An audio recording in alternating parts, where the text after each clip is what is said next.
자, 여러분들, 이제 필라테스 강사들이 살아남는 방법은 딱 두 가지밖에 없습니다. 첫 번째는 더 많은 고객을 확보를 하거나, 두 번째는 금액을 인상을 하는 거죠. 몸값을 올리는 거거든요. 근데 첫 번째는 아시다시피 이제는 포화 상태가 됐기 때문에 많은 고객들을 확보하기가 힘들어졌습니다. 고객들이 10명 있으면 이제 서로 나눠 가지기를 할 수밖에 없는 상태인 거죠. 그렇기 때문에 이제는 두 번째 부분, 금액 인상, 몸값 올리는 방법에 대해서 많이 집중을 하고 있고, 이런 영상들이 많이 나오고 있는 상태입니다. 하지만 대부분 이런 말들을 하죠. 올리고 싶지만 쉽게 올릴 수가 없다. 내가 아직 경력이 안 되기 때문에 할 수 없다. 아니면 어떻게 해야 될지를 잘 모르겠다. 이런 말을 많이 하시거든요. 저도 그랬습니다. 저도 과거에는 4만 원을 받았지만 현재는 이제 20만 원을 받기도 하고, 또 제가 과거에 팔던 가장 높은 금액의 상품은 150만 원이었는데 지금은 제가 1100만 원짜리 상품도 판매를 하거든요. 그래서 낮은 금액도 판매하고 높은 금액도 이제 판매를 해보면서 제가 몸값을 어떻게 정해야 되는지 이런 부분에 대해서 많이 좀 깨달음이 있었습니다. 이런 부분을 오늘 이 영상을 통해서 말씀을 좀 드리겠습니다. 자, 먼저 대부분 착각하는 거는 내가 전문성이 있어야만 몸값을 올릴 수 있다 이거거든요. 근데 절대로 아닙니다. 저는 여기 이 센터를 오픈했을 때도 이미 경력이 10년 차였고요. 근데 제가 그때 처음 받은 금액은 5만 원이었어요. 이거는 물론 코로나 시절에 제가 오픈했기 때문에 낮은 금액으로 일단은 사람을 확보해야 되는 그런 리스크를 보완하기 위해서 그런 전략을 썼지만 점차적으로 이제 인상을 했거든요. 근데 그때도 저는 내가 10년 차, 15년 차가 이제 되어 가지만 그때 당시 한 10년 차가 됐을 때도 이걸로 부족하다. 내가 더 실력이 늘어야 또 10만 원대 이상으로 금액을 받지 않을까? 이런 생각을 했더라는 거죠. 근데 그게 아니었습니다. 제 실력에 어떤 상관없이 제가 어떤 고객을 상대로 하는가, 그리고 내가 어떤 꿈의 고객을 대상으로 어떤 이야기를 펼치는가, 이게 사실 중요하다는 거죠. 그냥 필요성이 없는 사람에게, 예를 들면 그냥 운동을 하는 사람에게는 이렇게 높은 금액으로 뭔가 제한할 필요가 없는 거죠. 하지만 저는 뭔가 몸이 불편한 사람들, 병원이나 도수치료나 이런 걸 가도 전혀 해결이 되지 않는 그런 결핍이 심한 사람들을 대상으로 했기 때문에 결핍이 클수록 더 큰 비용을 낼 수가 있거든요. 그렇기 때문에 그런 사람을 타겟으로 했고, 그런 걸 제가 할 수 있는 능력이 있었기 때문에 또 금액을 점차적으로 인상을 할 수 있게 된 겁니다. 그러면 재활 같은 걸 공부를 해야 되나요? 또 이럴 수 있거든요. 그게 아니라는 겁니다. 저는 꼭 재활이나 이런 게 아니라 내가 타겟으로 하는 고객의 명확성만 내가 가지고 있으면 그분이 나가 아니면 다른 데서 그 문제를 해결하지 못하기 때문에 결국 나에게 올 수밖에 없다라는 거죠. 이 부분이 인식이 된다라고 하면 분명히 금액 인상을 성공할 수가 있습니다.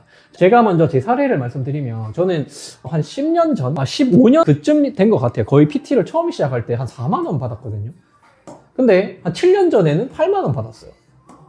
근데 6년 전, 이때는 코로나 시절이죠. 갑자기 8만 원 받던 게 4만 5천 원으로 뚝 떨어졌습니다. 이때는 제 센터도 아니었고요.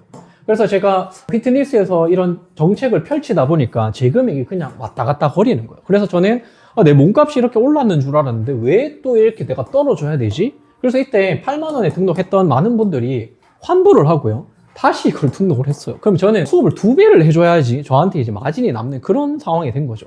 이거는 이제 제가 피트니스에 속해 있었기 때문에 어쩔 수 없이 제가 이런 상황에 처했던 거고요. 그리고 제가 이제 5년 전 제 센터를 오픈했을 때는 5만 원에 시작해서 지금은 10만 원, 15만 원, 그리고 20만 원짜리 상품을 판매를 하고 있다는 겁니다. 자, 그러면 여기서는 제가 이 시간에 제가 5년 만에 뭔가 일치월장해서 갑자기 이렇게 됐나? 이게 아니라는 거죠. 일치월장한 게 아니라 제가 인식이 바뀌었다는 겁니다. 먼저 책을 봤고요. 금액 인상은 어떻게 성공할 수 있는지 이런 여러 가지 책들을 보면서 마인드 세팅을 했던 것 같아요. 그러면서 내가 전문성이 있고 없고를 떠나서 내가 제품을 얼마나 더 가치 있게끔 고객에게 전달할 수 있는가, 그리고 그런 걸 가치로 느낄 수 있는 고객을 어떻게 모으는가, 사실 그게 중요했다는 거죠. 그걸 모으면 그 사람에게 금액을 제한하는 거는 굉장히 합리적이라고 느끼는 겁니다. 자, 그러면 15만 원 받다가 또 20만 원으로 인상할 때도 이거는 좀 비싸지 않나? 또 이런 생각을 또 하게 되거든요. 근데 그때도 역시 제가 한번 인상을 했던 성공 경험이 있기 때문에 똑같이 해봤는 거죠. 테스트를 해보면 되는 겁니다. 고객이 왔을 때 내가 이제 인상 금액을 정해놓고 이제 이 금액으로 팔아야겠다라는 다짐을 하고 이 금액을 제한하고, 그러면 만약에 이게 계속 실패를 하면 뭔가 제가 세일즈가 잘못됐거나 제 가치를 제대로 전달 못했거나 이런 문제가 있을 수 있겠죠. 근데 제가 테스트를 해보는 기간을 딱 가졌는데 처음 들어가자마자 성공을 했어요. 바로 성공을 해서 20만 원으로 인상을 성공했고, 그리고 제가 성공했는 경험, 그리고 세일즈 방식 이런 것들을 정리를 해서 저희 이제 직원분한테서 똑같이 교육을 해서 적용을 했습니다. 그러니까 직원분들도 갑자기 그 인상 금액을 판매를 하게 된 거죠. 그래서 과거에 250만 원에 팔던 상품이 360만 원으로 업그레이드가 됐다는 겁니다. 물론 똑같은 서비스를 제공한 건 아니에요. 그냥 우리가 할 수 있는 서비스 중에 조금 더 이 시간을 집중할 수 있고 이 문제를 더 해결해야만 하는 사람, 그 사람에게 우리가 에너지를 더 쏟고 그 사람을 타겟으로 좀 높은 금액을 판매를 하자라고 된 겁니다. 그래서 일했던 금액이 이런 식으로 올라갈 수 있게 된다는 거죠. 물론 이 1100만 원은 제가 판매하는 교육 상품의 금액인데 어쨌든 지금 하는 레슨 상품은 이 금액으로 판매가 된다는 거죠. 자, 그러면 제가 사례로 보여드렸다시피 갑자기 하루아침에 실력이 막 늘어가지고 하는 게 절대로 아니라는 거예요. 그리고 여러분들 생각해 보세요. 여러분들 주변에 전문성 많은 분들 충분히 많이 계실 겁니다. 근데 그분도 생각보다 높은 금액을 못 받고 있어요. 왜냐하면 그 사람이 착해서일까요? 양심적이라서? 고객을 위하는 마음이 커서? 뭐 대부분 그렇게 생각하거든요. 저를 믿고 오신 고객님들한테 더 혜택을 드리기 위해서라고 말은 하죠. 근데 얼굴은 맛이 가버리고 점점 체력은 떨어지고 그러면 고객한테 어차피 가치를 제대로 못 주는 거거든요. 자, 10명한테 할 에너지를 2~3명에게만 줘보세요. 그러면 그 2~3명은 더 만족하지 않을까요? 실제로 저는 옛날에 수업을 14개씩 한 적도 있는데 그때는 거의 에너지를 잘 못 냅니다. 처음에 막 오전에 에너지 좀 내다가 뒤로 가면 갈수록 제 체력이 떨어지기 때문에 거의 좀 마탱이가 가버리는 거죠. 그걸 고객들이 안다고요. 그래서 전부 다 오전에 일찍 하려고 하거든요. 왜냐하면 뒤에 가면 제가 에너지가 떨어진 걸 이 사람이 알고 있다는 거죠. 그런 식으로 물리적으로 에너지 한계가 있기 때문에 절대 조절할래야 조절할 수가 없는 겁니다. 그러면 진짜 내가 내 고객을 위해서 가치를 주려면 어떻게 해야 되죠? 진짜 이 내 능력이 필요한 고객을 대상으로 해서 높은 금액을 받아야 된다는 겁니다. 자, 이거는 그냥 돈 밝히네? 뭐 그게 아니고요. 금액이 올라가야 이 사업의 지속성이 생기고 지속성이 생겨야 이 고객이 계속해서 이 혜택을 누리게 도와줄 수가 있다는 겁니다.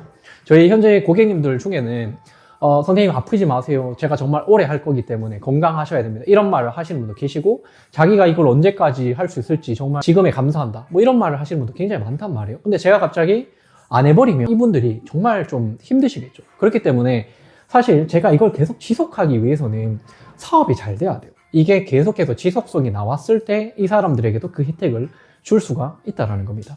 그래서 여러분들 착각하시면 안 돼요. 그리고 위선자가 되지 마세요. 나는 그냥 고객을 위해서 이렇게 한다 라는 거짓말 하지 마시고요. 진짜 고객을 위한 게 과연 뭘까를 생각을 해보셔야 되고 여러분들이 제공해 줄 수 있는 그 가치가 크다라고 하면 그 가치를 제대로 100% 흡수할 수 있는 고객은 누군가 이거를 보셔야 된다는 겁니다.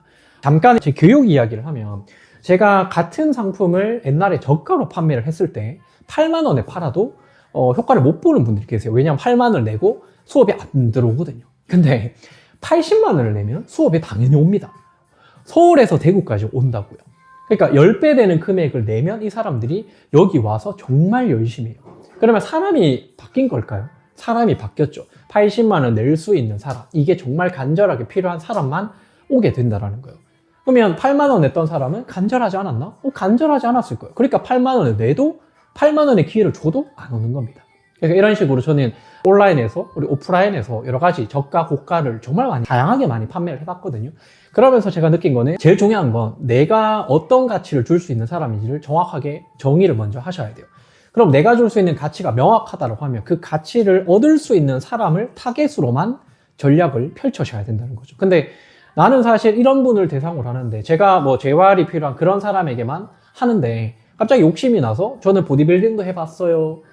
다이어트도 해봤어요 하면서 여러 가지 갑자기 컨텐츠가 산으로 가거나 설득 구조가 산으로 가버리면 색깔이 없어지는 거. 이것도 하고 저것도 하고 어중간해지는 거죠. 하지만 저는 이 포지션을 계속해서 지켰기 때문에 제 몸값을 올릴 수가 있다는 겁니다. 제가 이전에 포지셔닝에 관련된 영상도 만들어 놨으니까 그걸 같이 보시고 이 영상을 보시면 도움이 되실 겁니다. 자, 그리고 이걸로도 좀 해결이 되지 않으신 분들은 밑에 고정 댓글에 링크를 남겨놨으니까 꼭 참조하셔서 들어가셔서 보시면 금액 인상을 어떻게 하면 좋을지에 대한 어떤 내용들 제가 남겨놨으니까 이것도 꼭 확인해 보시면 좋을 것 같습니다. 시청해 주셔서 감사합니다.